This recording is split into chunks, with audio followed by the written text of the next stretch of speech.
Et on va commencer le culte avec le cantique numéro 6.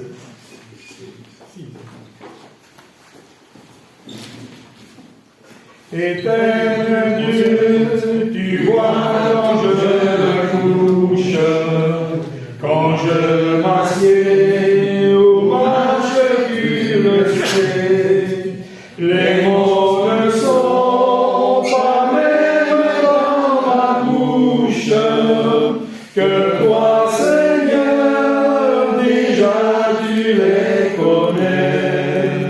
Les mots ne sont pas même dans ma bouche, que toi, Seigneur, déjà tu les connais.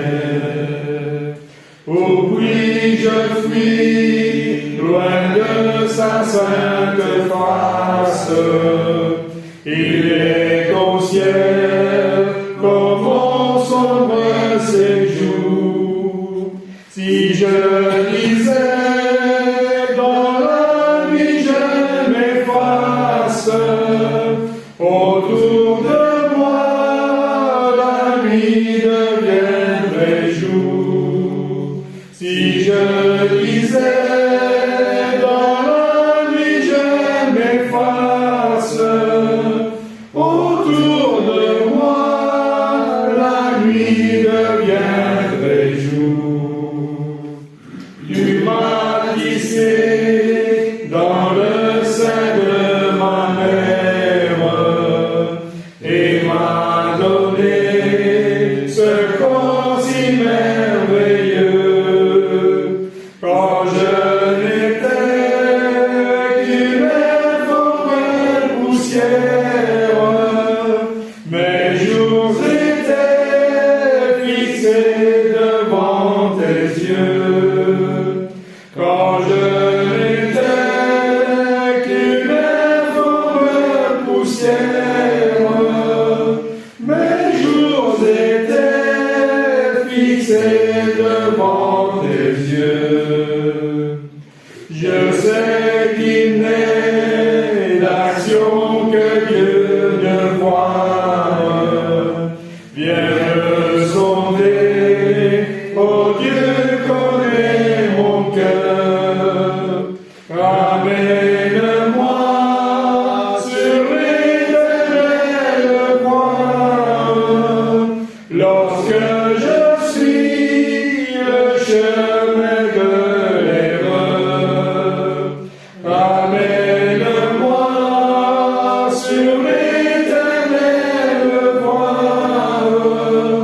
lorsque je suis le chemin de l'erreur. Et avant la lecture, on va chanter le numéro 36.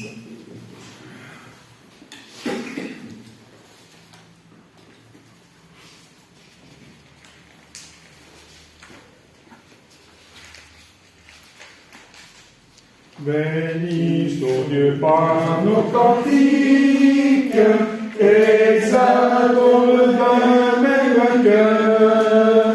Chantons ses exploits magnifiques, son grand amour, son bras vainqueur. Louons, chantons, louons le grand nom du Seigneur. Louons, chantons, louons notre Dieu rédempteur. C'est sa main qui nous a fait naître, nous sommes son peuple à jamais. Le troupeau que lui seul doit être, et qu'il tombe de ses bienfaits. Louons, chantons, louons le grand nom du Seigneur. Louons, chantons, louons notre Dieu rédempteur. Ensemble donnons gloire au Père, qui des cieux nous a visités. Ô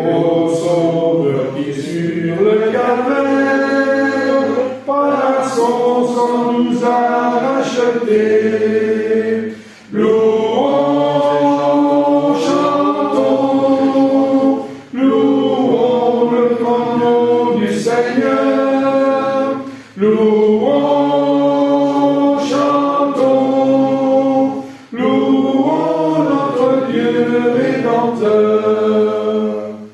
Que les accents de notre joie fassent tressaillir le Seigneur. Quand ce jour le monde nous voit, nous aider dans notre Dieu. Louons, chantons, louons le grand nom du Seigneur.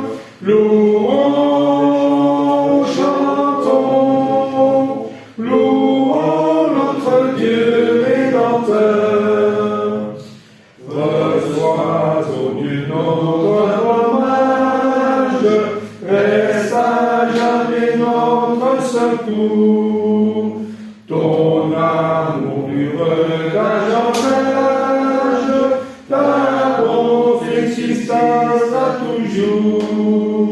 Louons, chantons, louons le grand nom du Seigneur. Louons, chantons, louons notre Dieu Rédempteur.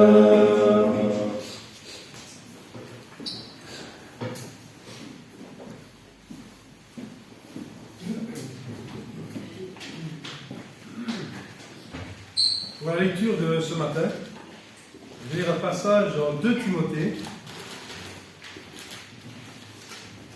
En 2 Timothée, le chapitre 3.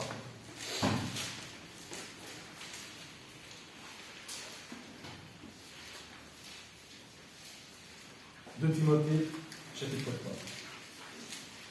Sache que dans les derniers jours, il y aura des temps difficiles, car les hommes seront égoïstes, amis de l'argent, fanfarons, hautains, blasphémateurs, rebelles à leurs parents, ingrats, irréligieux, insensibles, déloyaux, calomniateurs, intempérants, cruels, ennemis des gens de bien, traîtres, emportés, enflés d'orgueil, aimant le plaisir plus que Dieu, ayant l'apparence de la piété, mais reniant ce qui en fait la force.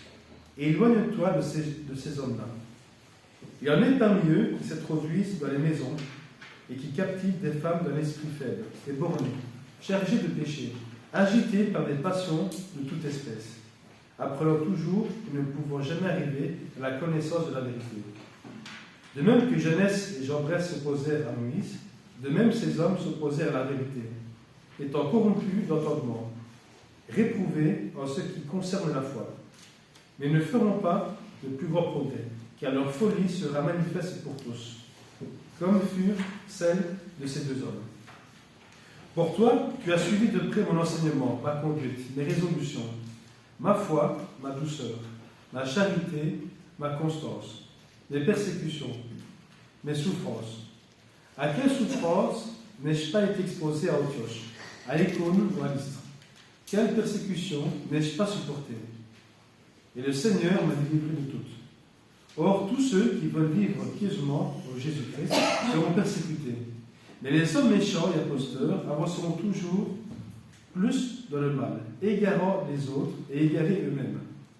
Toi demeure dans les choses que tu as apprises, et reconnues certaines, sachant de qui tu les as apprises, dès ton enfance.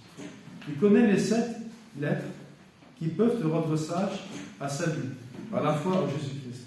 Toute écriture est inspirée de Dieu et utile pour enseigner, pour convaincre, pour corriger, pour instruire de la justice, afin que l'homme de Dieu soit accompli et propre à toutes bonnes œuvres. Faisons prière. Père Tout-Puissant, nous voulons, Seigneur Tout-Puissant, nous rappeler, Père, à travers ces lectures, que tu nous as accordé ta parole, Seigneur. Et c'est cette parole, Père, qui est la vérité. Aide-nous, Père, chaque jour, Père, que nous puissions être conscients, Père, que nous puissions avoir cette liberté de pouvoir prendre cette vérité, Père. Merci, Père, pour ton Fils que tu as envoyé, qui nous a accordé cette bonne nouvelle, cette nouvelle qui sauve, Père. Nous voulons, Père, encore une fois, être avec toute personne, Père, qui te recherche actuellement, avec nous-mêmes aujourd'hui encore, Père, ce matin, et ceux qui se réunissent aujourd'hui pour te rendre un culte agréable, Père. Nous voulons te remercier, Seigneur, pour cette parole qui est salutaire. Merci, Père, pour cette grâce que tu nous accordes, car tu nous as proclamé, Père. Nous voulons également, Père, nous rappeler, Père, que cette parole que nous avons lue, Père, est certaine. Et cette vérité, Père, est salutaire pour chacun de nous. Que nous puissions, Père, d'un cœur sincère et avec discernement, nous rapprocher de toi, Père, pour nous rappeler quelle est ta volonté, Père. Et pardonne-nous, Père, si des fois notre volonté n'est pas toujours celle que tu souhaites. Pardonne-nous, Père, mais merci pour cette parole, en tout cas, qui nous instruit, qui nous dirige, qui nous console, Père. Merci, Père, pour l'amour que tu nous as témoigné à travers ton Fils Jésus-Christ. Merci, Père, en nom que c'est ton Fils Jésus-Christ. Amen. Amen.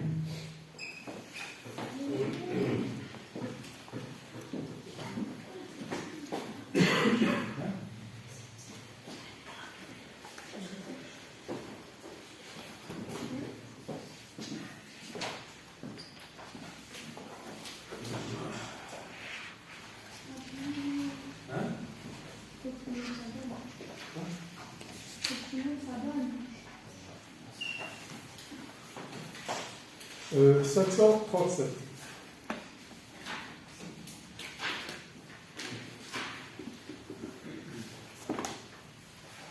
J'entends ta douce voix, Jésus, je viens à toi, je viens au Sauveur, lave-moi, dans le sang de ta croix.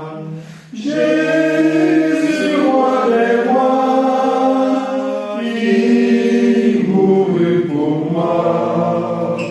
Je veux mourir avec toi sur la croix.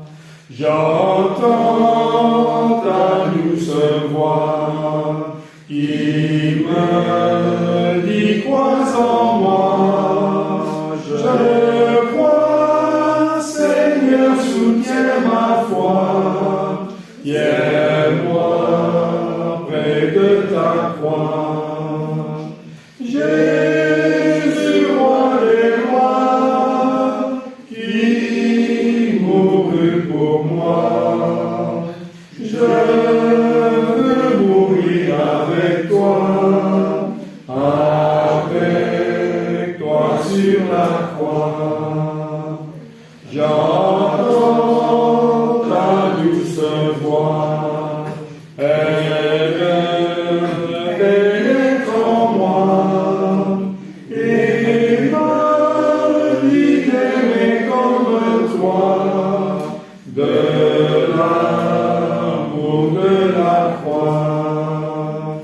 Jésus, roi des rois, qui mourut pour moi, je veux mourir avec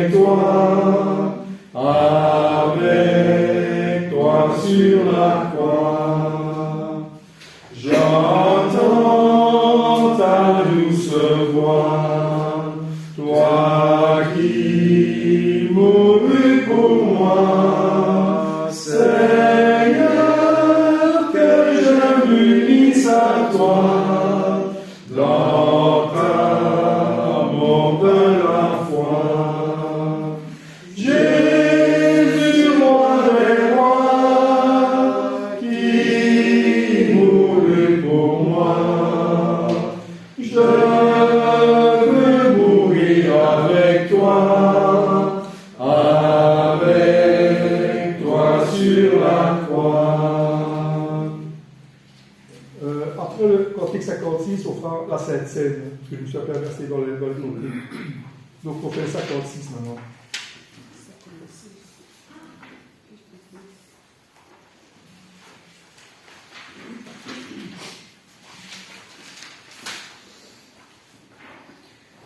Ici, je fais appel au bassiste. C'est un deuxième bassiste, 56. Le bassiste. Par tous les saints glorifiés, Jésus inspire de louange, plus belle que les chants des anges, belle que les chants des anges.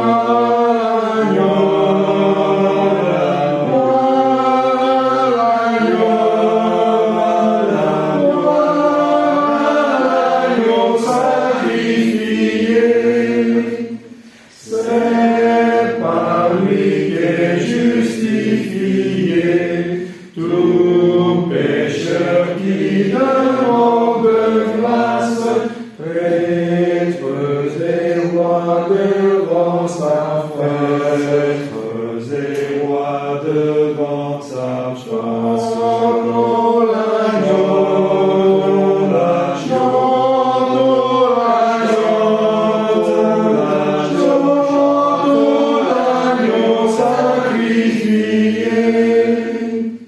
par le Père magnifié, tout l'univers lui rend hommage. L'agneau régnera d'argent, l'agneau régnera d'argent.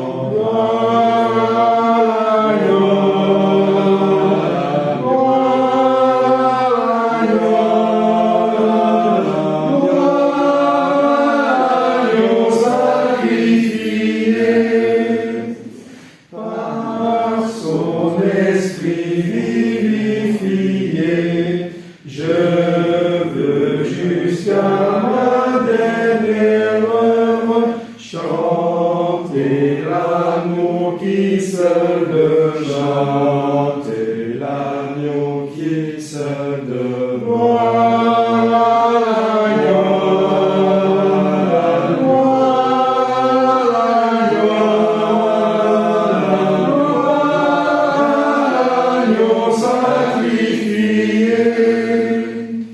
Pour nous il fut crucifié, son sang a racheté notre âme, c'est pourquoi notre amour l'acclame, pourquoi notre amour l'acclame.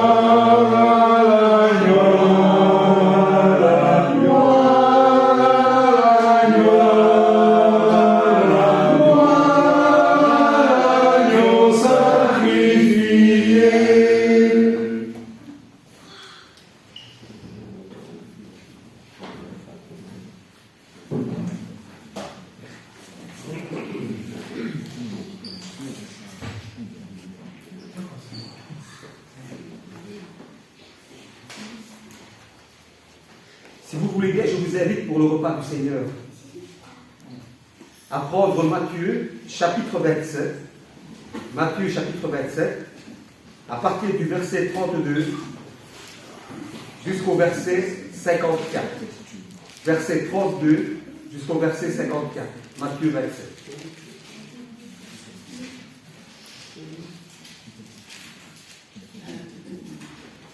Matthieu 27, verset combien? 32 32. jusqu'au 54. Lorsqu'ils sortirent, ils rencontrèrent un homme de Cyrène, appelé Simon, et ils le forcèrent à porter la croix de Jésus. Arrivés au lieu nommé Golgotha, ce qui signifie lieu du crâne, ils lui donnèrent à boire du vin mêlé de fiel. Mais quand il l'eut goûté, il ne voulut pas boire. Après l'avoir crucifié, ils se partagèrent ses vêtements enterrés au sol, afin que s'accomplisse ce qui avait été annoncé par le prophète. Ils se sont partagés mes vêtements et ils ont tiré au sort ma tunique. Puis ils s'assirent et le gardèrent. Pour indiquer le sujet de sa condamnation, on écrivit au-dessus de sa tête: celui-ci est le roi des Juifs. Avec lui furent crucifiés deux brigands, l'un à sa droite et l'autre à sa gauche.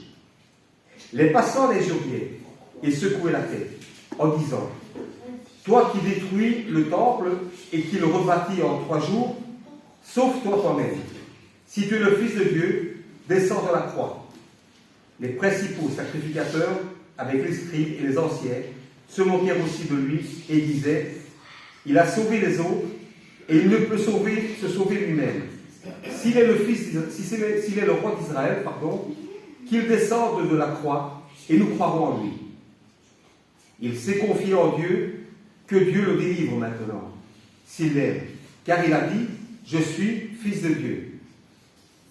Les brigands crucifiés avec lui l'insultaient de la même manière. Depuis la 6e heure jusqu'à la 9e heure, il y a eu des ténèbres sur toute la terre. Et vers la 9e heure, Jésus s'écria d'une voix forte, Élie, Élie lama sabachthani, c'est-à-dire, mon Dieu, pourquoi m'as-tu abandonné? Quelques-uns de ceux qui étaient là l'avaient entendu et dirent, il appelle Élie. Et aussitôt, l'un d'eux courut prendre une éponge qu'il remplit de vinaigre, et l'ayant fixée à un roseau, il lui donna à boire. Mais les autres disaient, laisse, voyons si Élie viendra le sauver. Jésus poussa de nouveau un grand cri et rendit l'esprit. Et voici, le voile du temple se déchira en deux, depuis le haut jusqu'en bas. La terre trembla, les rochers se fendirent. Les sépulcres s'ouvrirent et plusieurs corps des saints qui étaient morts ressuscitèrent. Étant sortis des sépulcres, après la résurrection de Jésus, ils entrèrent dans la ville sainte et apparurent à un grand nombre de personnes. Le centenier et ceux qui étaient avec lui pour garder Jésus, ayant vu le tremblement de terre et ce qui venait d'arriver, furent saisis d'une grande frayeur et dirent, assurément, cet homme était le Fils de Dieu. Nous te glorifions, notre Père Tout-Puissant. Nous te remercions, notre Père. Nous te remercions le fait que nous soyons ici ce matin afin de pouvoir partager ce Père comme ton Fils nous l'a demandé, juste avant sa condamnation. Il nous a demandé de partager ce Père qui représente son corps, ce corps qui a été maltraité par les humains, ce corps qui a été maltraité par ces personnes qui ne croyaient pas en toi, notre Père bien-aimé, et qui ne croyaient pas non plus à ton Fils bien-aimé Jésus-Christ. Mais il s'est donné pour nous. Il a pris notre place sur la croix. Il a porté tous nos fardeaux. Nous te demandons pardon, notre Père, si des fois nous ne sommes pas dignes, si nous péchons encore. Et nous te demandons de nous mettre toujours dans le droit chemin, afin que ton Fils ne soit pas mort en vain pour nous. Merci, notre Père, afin de partager ce Père. Et c'est au nom de ton Fils bien-aimé Jésus-Christ que nous te prions en remercions. Amen. Amen.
Père Tout-Puissant, nous sommes heureux, notre Père, de nous retrouver ici 2000 ans plus tard pour partager ce vin également, notre Père. Ce vin qui est le sang de ton Fils Jésus-Christ. Ce vin qui a coulé sur la croix. Ce sang qui a coulé sur la croix, pardon. Ce sang qui a coulé sur la croix, qui a nettoyé tous nos péchés. Nous sommes des fois encore trop faibles. Nous te demandons de nous renforcer, notre Père, et de nous pardonner de toutes nos faiblesses. Nous te remercions, notre Père, pour ce sang qui nous a permis de traverser à travers ce voile. Ce sang qui nous a permis d'avoir cette espérance de la vie éternelle. Nous te remercions, notre Père. Puisse nous aider à grandir toujours dans la foi et dans les œuvres. Et de manifester, notre Père, notre identité qui est celle de chrétien. Et de briller dans ce monde, comme ton Fils a brillé pour nous. Nous te remercions, notre Père, pour son sacrifice, pour ce plus grand cadeau que tu as donné, qui est ton Fils unique. Et c'est toujours en son nom que nous te prions et remercions. Amen. Amen.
On va chanter le 557.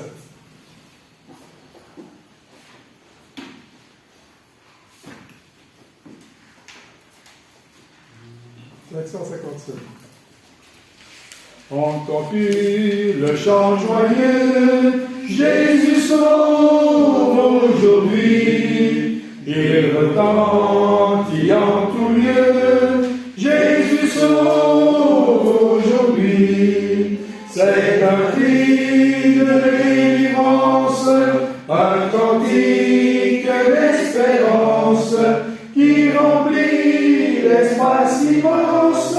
Jésus sauve aujourd'hui. Partout élève la voix. Jésus sauve aujourd'hui. Vaillant héros de la croix. Jésus sauve aujourd'hui. À parler, Jésus t'appelle. Répandons loin la nouvelle. En connais-tu les plus belles? Jésus sauve aujourd'hui.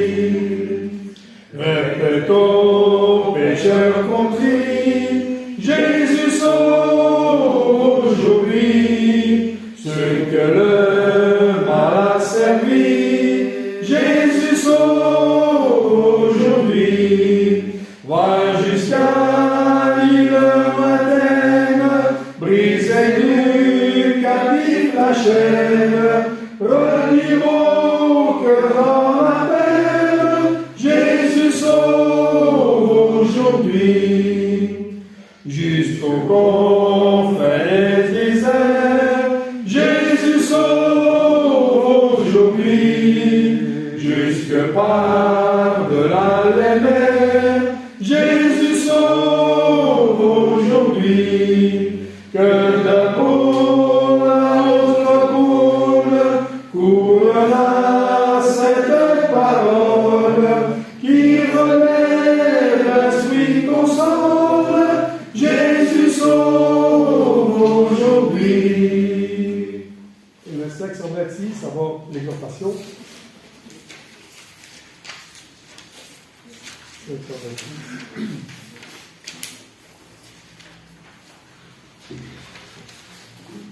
Je regarde, mais tout est chamboulé, et là, je me suis un peu tout mélangé. Veux-tu briser du péché le pouvoir? La force est en Christ, la force est en Christ. Si dans ton cœur tu veux le recevoir, la force est dans le sang de Christ. Je suis fort, oui, plus que vainqueur, par le sang de Jésus. Je suis fort, oui, plus que vainqueur, par le sang de Jésus, mon sauveur. Veux-tu braver la mort et l'enfer? La force est en Christ, la force est en Christ. Jésus d'un mot fait tomber tous tes fers. La force est dans le sang de Christ. Je suis fort, fort, oui, plus que vainqueur, par le sang de Jésus. Je suis fort, fort, oui, plus que vainqueur, par le sang de Jésus, mon sauveur. Veux-tu marcher toujours pur, triomphant? La force est en Christ, la force est en Christ. Pour te garder, Jésus est tout puissant. La force est dans le sang de Christ. Je suis fort, fort, oui, plus que vainqueur, par le sang de Jésus. Je suis fort, fort, oui, plus que vainqueur, par le sang de Jésus, mon sauveur. Veux-tu du ciel t'approcher chaque jour? La force est en Christ, la force est en Christ. Avec Jésus demeurer pour toujours. La force est dans le sang de Christ. Je suis fort, fort, oui, plus que vainqueur, par le sang de Jésus. Je suis fort, fort, oui, plus que vainqueur, par le sang de Jésus, mon sauveur.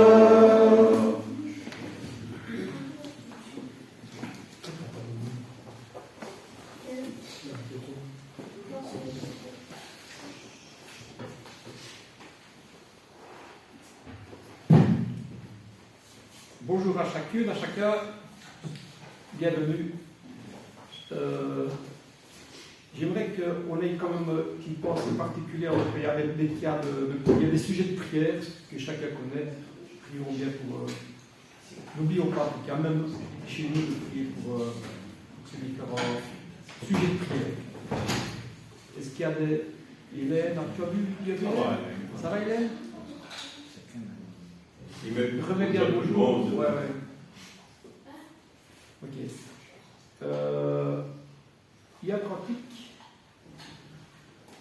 Mercredi, Michel nous a fait part que Brent qui partait en Allemagne avec son épouse, Oui. mais son frère est mort. Son frère est décédé. Ah, Donc il a fait part de ça mercredi à l'étude que Brent, toujours connu, tu vois, il a perdu son frère. Nos condoléances à Richard. Hier, j'ai parlé avec Brad. Tes condoléances.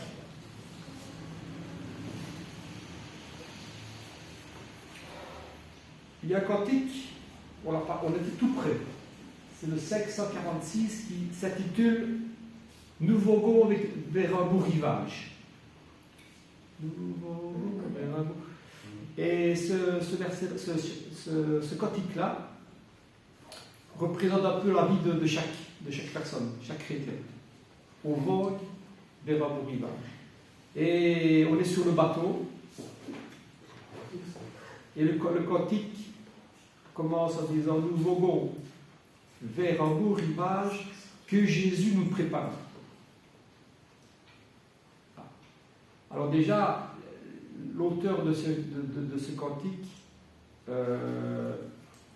installe un peu le tableau, place un peu le tableau. C'est vrai qu'on est sur un bateau, mais chaque homme, chaque femme sur la terre navigue. Bon, il naît, et puis il y a une vie qui dépend d'où il est né, de la société où il grandit, de ses parents, de son travail, de son épouse, voilà, et puis il arrive jusqu'à la mort.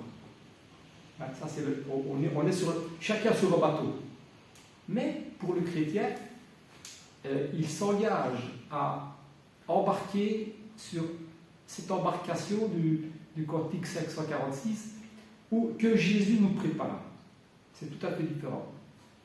Ce n'est pas le hasard, à un moment donné, on prend la décision de monter, d'embarquer sur un bateau que Jésus nous prépare. Alors qu'est-ce que ça veut dire? Ben, ça veut dire beaucoup de choses. Ça veut dire d'abord que,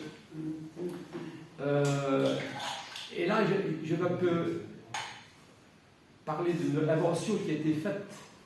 En fait, la boussole a été inventée, on parle des années 1700, 1700, Christophe Colomb, etc., etc.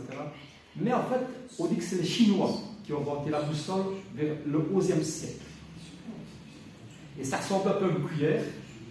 Et en fait, on profite d'un phénomène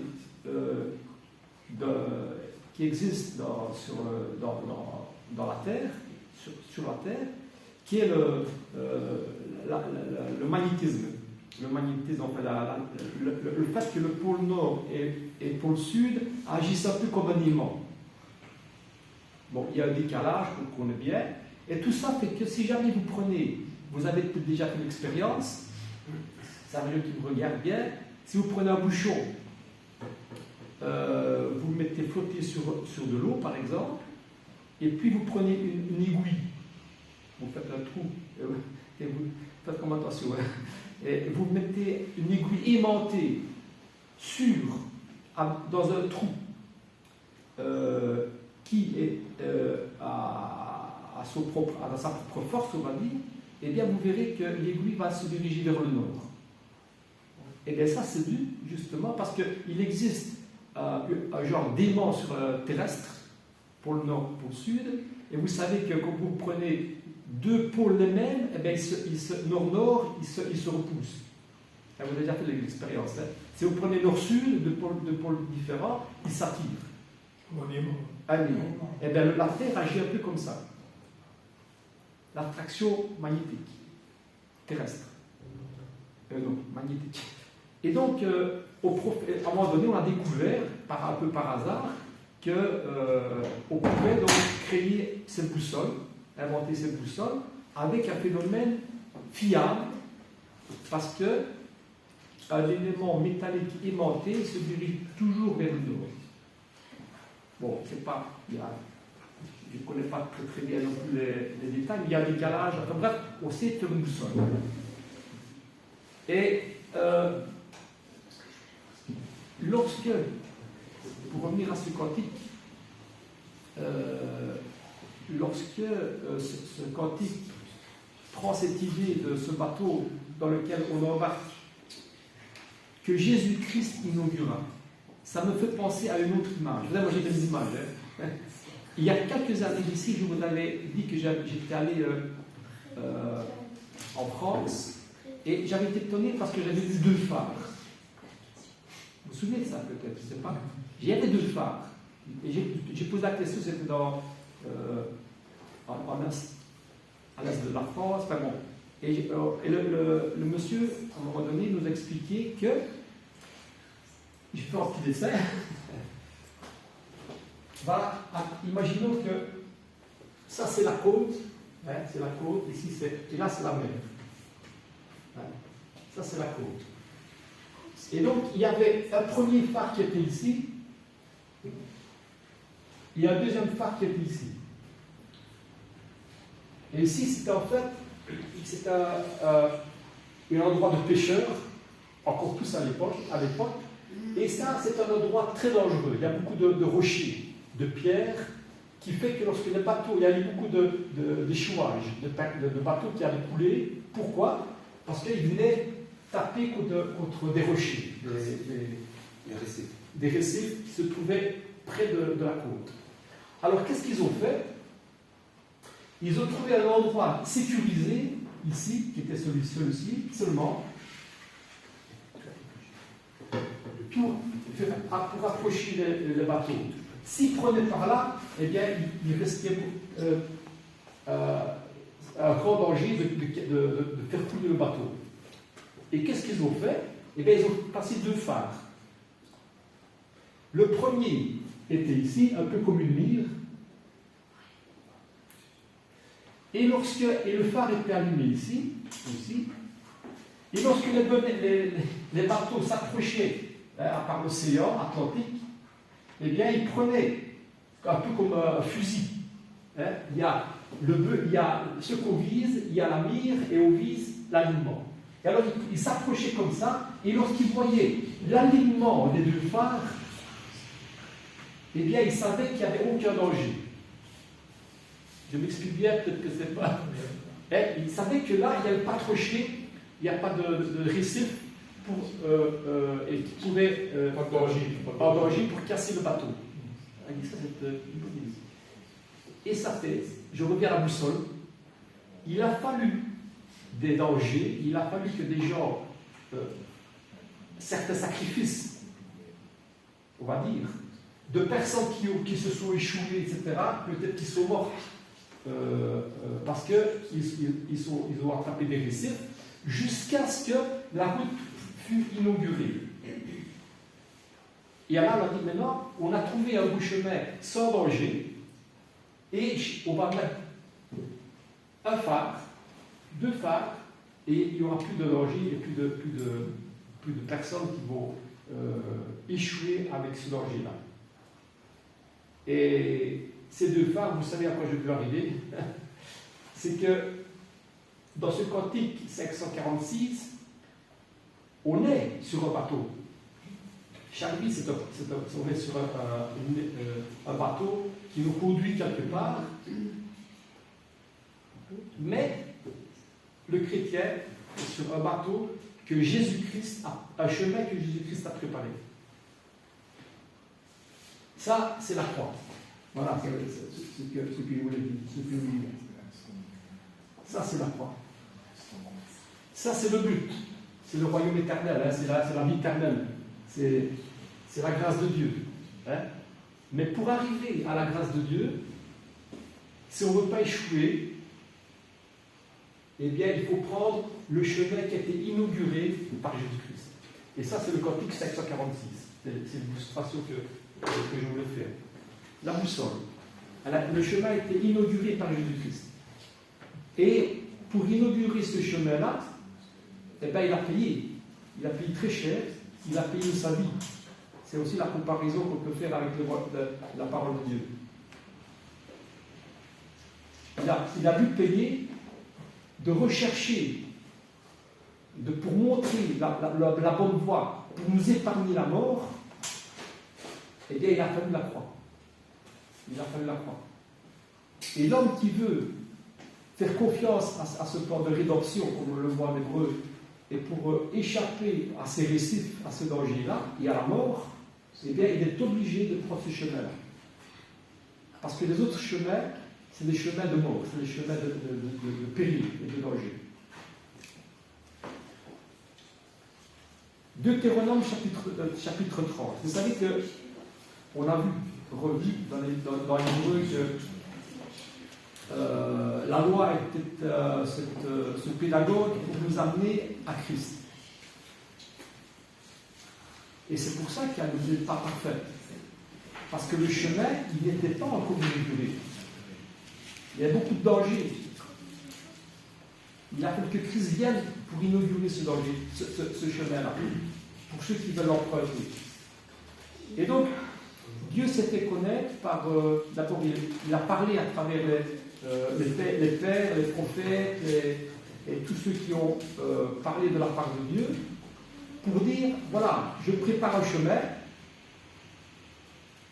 et l'inauguration de ce chemin-là, lorsque le voile sera déchiré, c'est ça l'image, eh bien, c'est Jésus-Christ.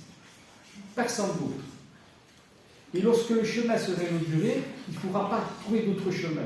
Il n'y aura que ce chemin-là. Si vous voulez être sauvé, eh bien, il faut passer par ce chemin-là. Ça, c'est le résumé, bien sûr, hein, mais c'est l'image qui est représentée par ce. Et donc, Dieu parle d'abord au prophète, au Père qui transmet un message, c'est la loi, c'est les commandements de Dieu.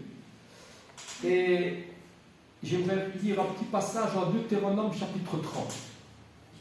Et ici, je vais rester sur l'image de la boussole, du chemin. Parce que cette image-là, elle est constante du début jusqu'à la fin.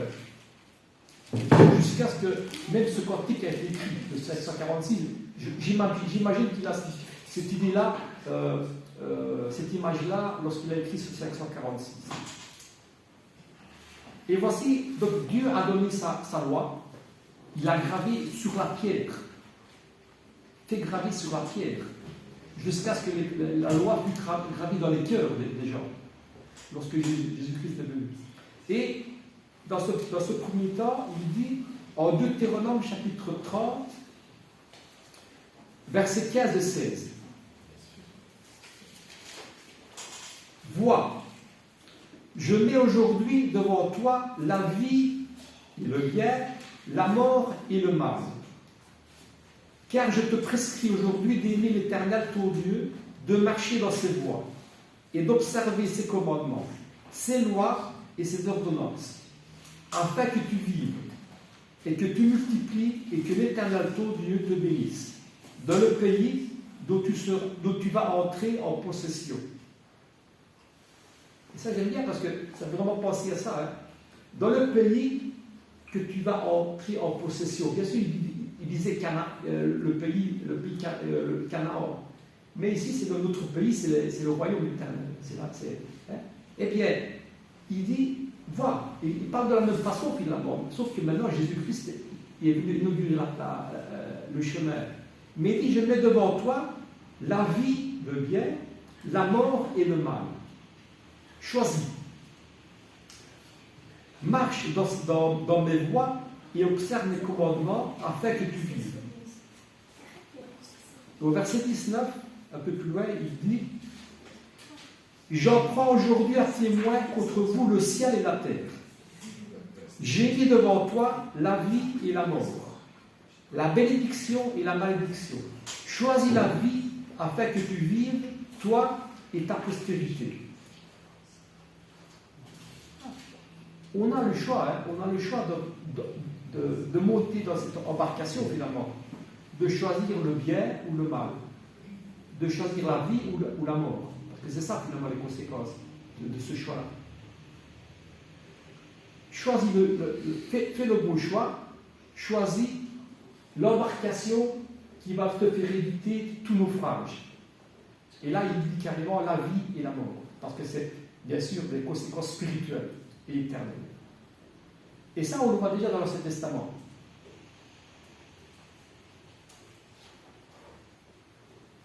C'est le cap céleste.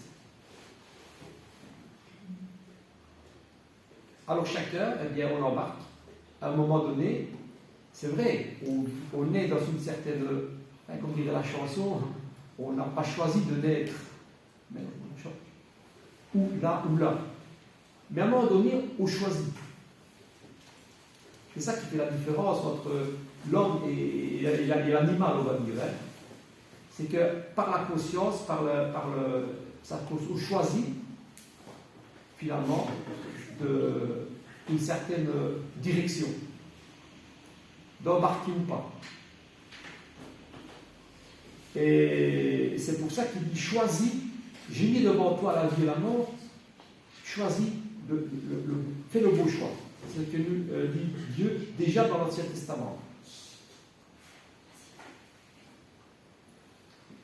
Et alors là, on vient à tout ce qu'on a vu en hébreu finalement, pour faire un lien aussi avec l'étude.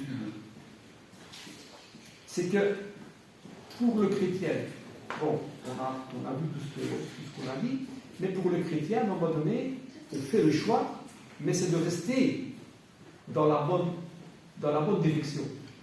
Et là, dans cette embarcation, Jésus, dans le cantique, il ne dit pas pour être à l'abri de tempête et de naufrage. Hein? C'est les deux termes qu'il emploie dans le cantique, 546. Des naufrages et des tempêtes, il y en aura. Et on sait qu'il y en a. Des tempêtes et des naufrages. Plus ou moins, d'après, encore une fois, c'est que l'avis de chacun. Mais, il dit, à la fin, dans la dernière strophe, je me dirige vers ce but où il n'y aura plus de tempête et de naufrage. Ça veut dire que pendant cette traversée-là, il ne dit pas que, tu sais, quand Paul a prié pour être exempt de certaines souffrances, il a dit non, ma grâce me suffit. Hein? Mais il y a une chose qui était constante, c'est qu'il dit si jamais tu restes dans cette embarcation-là que Jésus a préparée, eh bien, ce qui t'attend sera exempt de tempête et de naufrage. C'est ça finalement l'espérance. Et ça grâce à ce phare, finalement, à cette lumière, c'est aussi l'image de l'évangile de Jean, qui dit que c'est notre lumière. Il est venu apporter la lumière. Voilà, c'est un peu une image aussi. On va redire ça avec le phare qui est représenté là-bas. Alors, bien sûr, il y aura des troubles, il y aura des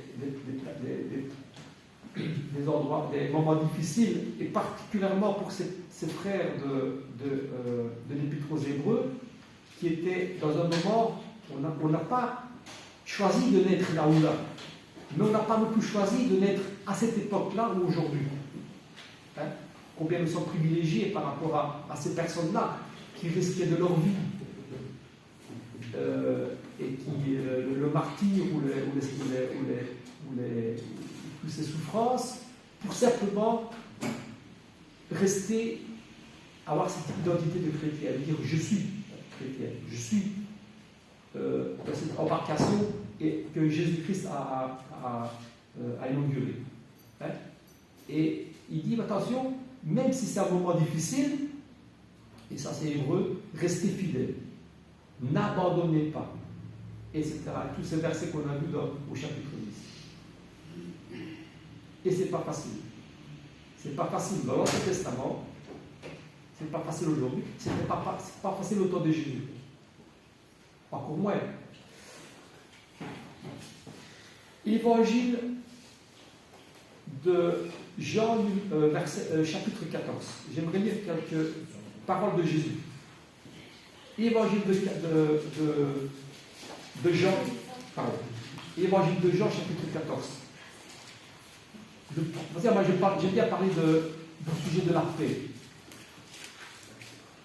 Pas seulement la paix dans l'Église, hein, mais la paix dans la personne, la paix en nous. La paix en nous. Et je vais vous dire une chose, chaque jour je prie pour ça. Chaque jour. Dieu m'en est témoin. Chaque jour je prie pour la paix en chacun de nous. Pour moi, je voudrais avoir cette paix qui vient de Dieu. Pas la paix des hommes, hein, la paix qui vient de Dieu. Hein. Et Jésus, il parle de cette paix-là, et parce qu'il y avait un trouble, bien sûr. Encore une fois, il y avait la persécution, il y avait ces moments difficiles. Et c'est le but des Hébreux pour dire restez fidèles. Et Jésus dit, au chapitre 14, que votre cœur ne se trouble pas. Pourquoi est-ce que Jésus dit ça? Vous savez, il y a des gens qui se sont engagés à le suivre dans cette embarcation, hein, où Jésus dit, je viens, je suis cette lumière qui devait venir, je suis celui que les pères ont annoncé de la part de Dieu, et puis il dit, vous savez, dans quelques jours, eh bien, on va me prendre, on va me tuer, et je vais ressusciter 3 jours après. Mais il n'avait même pas compris ça, les disciples encore. Alors, il y a de quoi se troubler quand même, hein. Parce que nous, avec le recul, bien sûr, on a plus facile, on comprend ce que la Bible dit. Mais les disciples qui ont tout abandonné, qui ont suivi Jésus, et qui, à quelques jours de ce sacrifice, de sa mort, ils entendent dire de la part de ce maître, le Fils de Dieu, dire, eh bien, ils vont me prendre, et je vais mourir. Il y a de quoi se troubler quand on réfléchit bien. Il y a de quoi être troublé. Et bien, qu'est-ce qu'il dit Jésus? En 14, il dit que votre cœur ne se trouble pas. Croyez en moi. Il y a plusieurs demeures dans la maison de mon Père. Si cela n'était pas, je vous l'aurais dit. Je vais vous préparer une place. Et lorsque je m'en serai allé et que je vous aurai préparé une place, je reviendrai et je vous prendrai avec moi, afin que là où je suis, vous y soyez aussi. Donc c'était pas, il fallait investir dans cet engagement-là. C'est pas quelque chose que maintenant, vous allez attendre, bien sûr, je vais mourir, mais je vais ressusciter, et lorsque je reviendrai, eh bien, je vous prendrai avec moi pour atteindre ce rivage où il n'y a plus de tempête et plus de naufrage. Ça, c'est pour reprendre encore une fois l'image de la boussole et de cette vision. Et, je suis en Jean chapitre 14, il y a le verset 6, où là, il dit aussi, je suis le chemin, la vérité et la vie. Nul ne vient au Père que par moi. Donc c'est encore une image de ce chemin, où il dit quoi? Je suis le chemin, pas les chemins, je suis le chemin. Et puis, le chemin, est-ce que c'est vrai? La vérité, celui que Dieu a envoyé, celui que les prophètes ont annoncé, donc restez fidèles, hébreux, et je suis la vie. Choisissez, Deutéronome, chapitre 30, choisissez la vie ou la mort. Voilà, c'est un choix. Les conséquences sont, c'est une question de vie et de mort, spirituelle, éternelle, mais c'est une question de vie et de mort. Je suis le chemin, la vérité et la vie. Il n'y a pas d'autre chemin. Je suis la vérité. Nul ne vient au Père que par moi. Voilà. La boussole que Dieu nous a montrée, à savoir Jésus-Christ. Amen. Oui. C'est le verset que Jacques Sartor avait écrit juste au fait. C'est Joseph, celui qui a dit sont tous au même niveau. Nous savons que ce n'est pas qu'il est notre nom. C'est un frère que nous apprécions, bien sûr. Mais il a dit, celui qui avait dit aussi, la conscience doit être éduquée par la parole. Ça, j'ai retenu ça. S'il n'y a pas cette condition-là, il n'y a pas de moyen de parler avec la personne. Et c'est lui qui a écrit ça, qui a fait ça. On peut comparer ça aussi au chemin étroit. La porte étroite. Oui, que tout le reste est Voilà.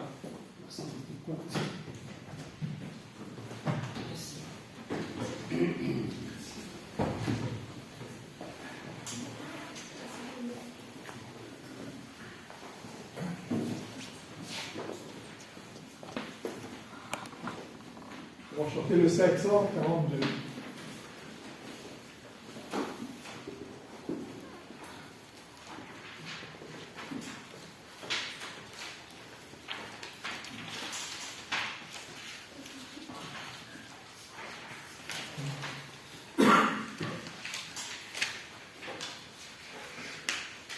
Tu es bien haut, la grande nouvelle, le ciel est ouvert à tout être humain. La route est tracée, un guide fidèle vous conduira par la main. Le salut pour tous, le salut par grâce, à tous est offert, à tous est donné. Oh les pécheurs, venez, le temps passe, et vous serez pardonnés. Publiez haut la grande nouvelle, le sang de Jésus a tout effacé. Où que vous soyez, c'est vous qui l'appelle, vous qui l'avez offensé. Le salut pour tous, le salut par grâce, à tous est offert, à tous est donné. Ô les pécheurs, venez, le temps passe, et vous serez pardonnés. Publiez haut la grande nouvelle, ô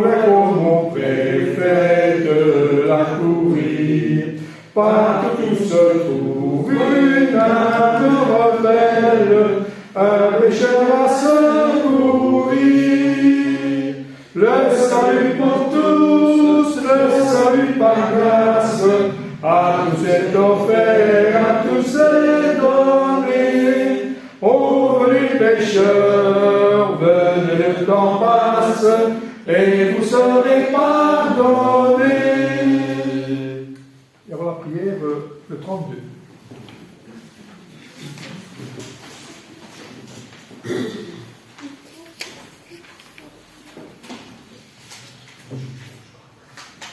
Père éternel céleste, qui nous accorde tes bontés, ta grâce est manifeste,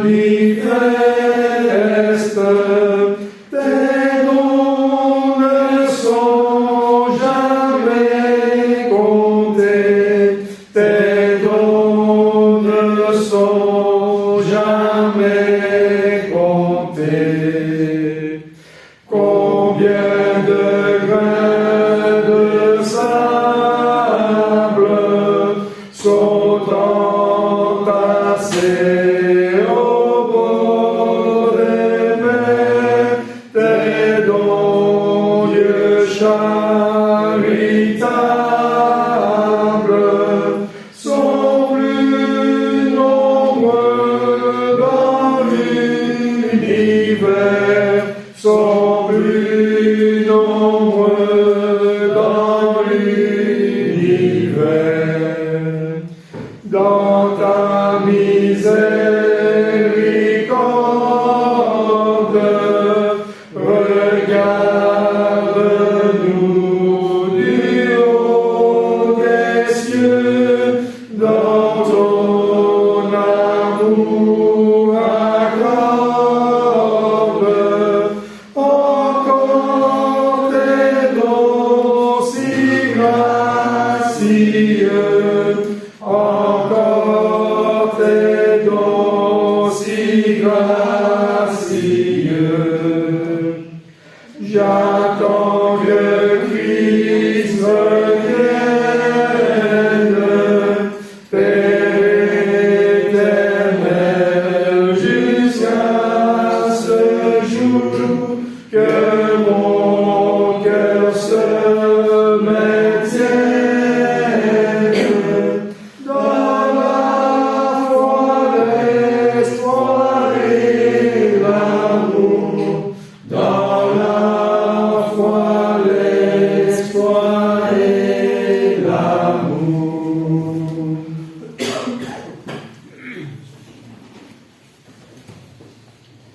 Père éternel, nous voulons Seigneur tout pouvoir te remercier pour ces moments que nous avons partagés.